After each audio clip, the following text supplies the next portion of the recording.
अरुणाचल प्रदेश के 30 स्थानों को चीन द्वारा नया नाम देने पर भारत ने करारा जवाब दिया है। विदेश मंत्री एस जयशंकर ने कहा कि अरुणाचल प्रदेश भारतीय राज्य था, है और भविष्य में भी रहेगा। सोमवार को सूरत में पत्रकारों से बात करते हुए एस जयशंकर ने कहा कि नाम बदलने से कुछ हासिल नहीं होगा। अगर मैं आपके घर का नाम बदल दूं तो क्या वो मेरा घर हो जाएगा? उन्होंने पहले भी था, अभी भी है, आगे भी रहेगा। तो ये नाम बदलने से कुछ नहीं होता। और ये लद्दाख का विषय जो है, नहीं, एक्टिविस्ट होते हैं, अब एक्टिविस्ट के अपने विचार होते हैं। आप सब जानते हैं कि हमारी सेना जो है वो सीमा पे अगर जो भी कोशिश हो सीमा में लाइन ऑफ एक्चुअल कंट्रोल का उल्लंघन करने में, हमारी सेना जो है वहाँ डिप्लॉय हो चुकी है। वहाँ उनको जो भी करना है वो जानते हैं क्या करना। जिसको चाइना बोलता है कि अरुणाचल प्रदेश हमारा इलाका है, हम भारत से ले लेंगे। अरुणाचल प्रदेश के लोगों ने खड़े होकर चाइना के मुंह पर थप्पड़ मारा है, चाइना को एक पैगाम पहुंचाया है। अरुणाचल प्रदेश के लोगों ने बोला है कि हम इंडियन थे, हैं और रहेंगे। We are Indians and we will remain Indians. ये पैगाम पहुंचाया है स्पेशल चाइना के लिए। कश्मीरियों ने बोल दिया कि हम इंडियंस हैं, अरुणाचल प्रदेश के लोगों ने बोल दिया हम इंडियंस हैं। क्या वजह? चाइना ने अरुणाचल प्रदेश के अंदर 30 जगहों के नाम तब्दील किए हैं। कीड़ा है ना, और कुछ भी नहीं है। और इसका एक दफा पहले भी इन्होंने ऐसी हरकत शायद मेरे ख्याल से पिछले साल की थी, तो एस जयशंकर ने कहा था कि नाम बदलने से क्या होता है। चाइना बोल रहा है कि अरुणाचल बोलो का पार्ट है, ऐसा नहीं है। अरुणाचल इंडिया का पार्ट है और हमेशा रहेगा। जय हिंद, जय भारत। बीजेपी का जो सबसे बड़ा हथियार है वो पाकिस्तान मुखालिफ बयानियां, इस्लाम मुखालिफ बयानियां बेचना है, और उसी की बुनियाद पर वो वोट लेती है, उसी की बुनियाद पे जीतती है और उसी की बुनियाद पर हुकूमत करती है। तुम 1800 साल पीछे जा सकते हो, तो फिर हम 9000 साल 25,000 साल भी पीछे जा सकते हैं, क्योंकि इंडिया का पूरा चाइना देना पड़ेगा उनको पूरा चाइना, आधा चाइना देना है। शिंजियांग सर इंडिया का ऐसा था, और शिंजियांग तो 2000 साल पहले था। ये कनिष्क डायनेस्टी थी, कनिष्क डायनेस्टी का हिस्सा था ये। इसराइल के निहत्थे फलस्तीनियों पर बमबारी जारी, और दूसरी जानिब इसराइल के सहूलतकार अमेरिका के सदर की जानिब से एक नया बयान सामने आ गया है। जो बाइडेन के मुताबिक अरब ममालिक मुस्तकबिल में इसराइल को तस्लीम करने को तैयार है। अगर मांगने का कोई ओलंपिक्स हो, तो भाई लोगों को गोल्ड मेडल पाकिस्तान में बैठे बैठे मिल जाए, इनको कहीं जाना ना पड़े। अरुणाचल चाइना का हिस्सा है, वो कभी था ना कभी रहेगा।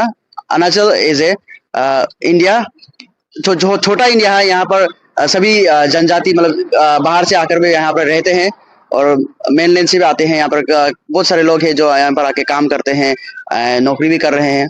और ये अरुणाचल कभी चाइना का होगा नहीं। अरुणाचल इंडिया है और इंडिया ही रहेगा। चाइना बोल रहे कि अरुणाचल वो लोग का है, बट अरुणाचल हम लोग का ही है, इंडिया का ही, और हम लोग इंडियन ही। जय हिंद दोस्तों, स्वागत है आपका हिंदुस्तान वन में। तो दोस्तों, अरुणाचल प्रदेश पर अपना दावा जताने की एक और कोशिश में चीन ने भारत के पूर्वोत्तर राज्य में एलएसी के साथ विभिन्न स्थानों के 30 नए नामों की चौथी सूची जो है वो जाहिर की है।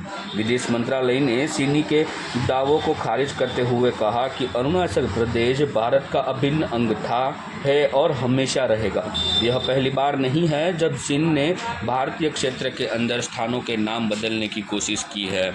चीनी नागरिक मामलों के मंत्रालय की सोमवार की हरकत अरुणाचल प्रदेश में स्थानों पर दावों करने का नवीनतम प्रयास के में ही चीन ने अरुणाचल प्रदेश में तथाकथित मानकीकृत भौगोलिक नामों की एक सूची जाहिर की थी। इसके जवाब में हमारे अरुणाचल प्रदेश के नागरिकों ने ही उसको जवाब दे दिया है, और अरुणाचल प्रदेश के नागरिकों ने आपने दोस्तों आगे वीडियो में देखा और कह दिया है कि हम भारत के नागरिक थे, है और हमेशा रहेंगे। तो चलिए दोस्तों, हम आगे वीडियो में चाइना ने अरुणाचल प्रदेश के अंदर 30 जगहों के नाम तब्दील किए हैं। ये जरा इसके बारे में बताइएगा, ये ऐसा क्यों किया? सर देखें, कीड़ा है ना, और कुछ भी नहीं है। और इसका एक दफा पहले भी इन्होंने ऐसी हरकत शायद मेरे ख्याल से पिछले साल की थी, तो एस जयशंकर ने कहा था कि नाम बदलने से क्या होता है। तो बात हुई है नाम बदलने से क्या होता है। बाकी चाइनीज का ये क्लेम है कि अरुणाचल प्रदेश जो है वो तिब्बत का हिस्सा है, और आज से कोई 1800 साल पहले उनकी चाइनीज कोई डायनेस्टी थी, तो ये उसका हिस्सा है। ये अरुणाचल उनके कब, चलो ठीक है, मान लिया वो उस टाइम पे 1800 साल पहले वो उसका हिस्सा था। तो फिर महाभारत की बात भी कर लेते हैं, वेदों की बात भी कर लेते हैं। तुम 1800 साल पीछे जा सकते हो, तो फिर हम 9000 साल 25,000 साल भी पीछे जा सकते हैं, क्योंकि इंडिया का पूरा चाइना देना पड़ेगा उनको पूरा चाइना, आधा चाइना देना है। शिंजियांग सर इंडिया का हिस्सा था, और शिंजियांग तो 2000 साल पहले था। ये कनिष्क डायनेस्टी थी, कनिष्क डायनेस्टी का हिस्सा था ये शिंजियांग। फिर शिंजियांग भी देना पड़ेगा, तिब्बत भी देना पड़ेगा, ठीक है, क्योंकि इंडिया का कोई अंत नहीं है। तुम जितना पीछे जाओगे इंडिया उतना भारी पड़ता जाएगा। तो हिस्ट्री की बात, इंडिया के फिर बीच में फंसोगे। मेन मुद्दा सर सारा घूम फिर के कोई तिब्बत विब्बत नहीं है, मुद्दा है पानी। ये सारी जंग चाइना की इंडिया के साथ है पानी की। और मैं एक चीज इधर एक और ऐड करता चलूं और फिर अगले टॉपिक पे चलते हैं, उसके अंदर कुछ ज्यादा बोलने के लिए नहीं है। एक चीज जो मैं ऐड करना चाहता हूँ ना, कि लोग कॉन्फ्लिक्ट को एक नजर से देखते हैं। आपको एक नजर से नहीं देखना। हर कॉन्फ्लिक्ट एक अलग मकसद के लिए, एक अलग वक्त पे शुरू किया गया, एक अलग लोगों के द्वारा शुरू किया गया। फॉर एग्जाम्पल, अभी आपका साउथ अमेरिका में एक बहुत बड़ा कॉन्फ्लिक्ट चल रहा है वेनेजुएला का और इन सब का आपस में। वो तेल के ऊपर है, ठीक है, तो वो नेचुरल रिसोर्सेज के ऊपर फड्डा है। इजराइल और गाजा का फड्डा जो है वो एक इनका आप समझे प्रॉपर्टी क्लेम्ड का है, प्रॉपर्टी का है, जमीन का है, लेकिन ओवर द टाइम वो प्रॉपर्टी से मजहबी बन गया।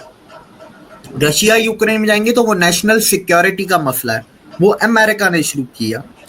चाइना और ताइवान में जाएंगे तो इधर एक हिस्टोरिकल है। इधर क्या है कि 1948 में जब कम्युनिस्ट पार्टी जीती तो जो चाइना की डेमोक्रेटिक पार्टी थी वो भाग के ताइवान आ गई। वो एक अलग फड्डा है। आप सारे फड्डों को एक तरीके से नहीं देख सकते कि उधर लोग मर रहे हैं, इधर लोग मर रहे हैं, जंगे। भाई हर जंग का इंडिया का फड्डा हुआ चाइना के साथ, उससे पहले नहीं था, और वो पानी के लिए हुआ। तो हर मसले का, हर जंग का मकसद। चाइना जो है, चाइना तो इसी तरह बकवास करता रहता है।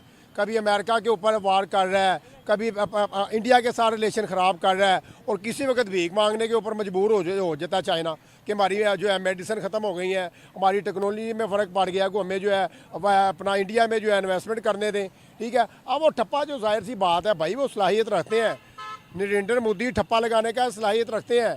अगर इनकी एक टीम होती ना, क्रिकेट टीम में कोई ऐसी टीम होती, तो उन्होंने अपना ऑलराउंडर होना था, जिनमें नरेंद्र मोदी ने बैटिंग भी कर रहे होना था और बॉलिंग भी कर रहे होना था, ठीक हो गया। ये जाहिर सी बात है भाई, वो ठप्पा लगाने में मास्टर है, क्योंकि ये ठप्पे वाली वीडियो है ना, ये वायरल होनी चाहिए, क्योंकि ठप्पा जो है ना, नरेंद्र मोदी वो ठप्पा लगाने में मास्टर है। क्योंकि जब ये आए थे इनको बड़ी मुश्किलात के सामने करने पड़ रहे थे, बड़े लोगों ने टांगे खींची, नरेंद्र मोदी चाय वाला, नरेंद्र मोदी जो है वो गुजराती है, ये है वो, ऐसे पता कुछ नहीं है।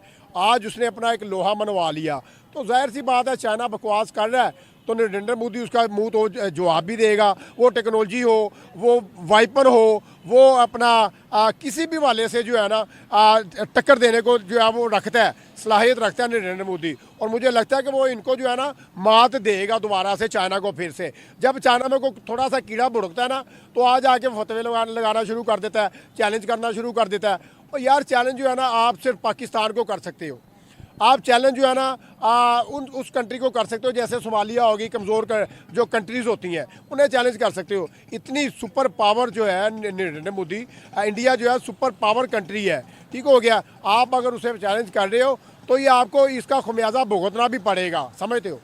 ये बताएं पाकिस्तान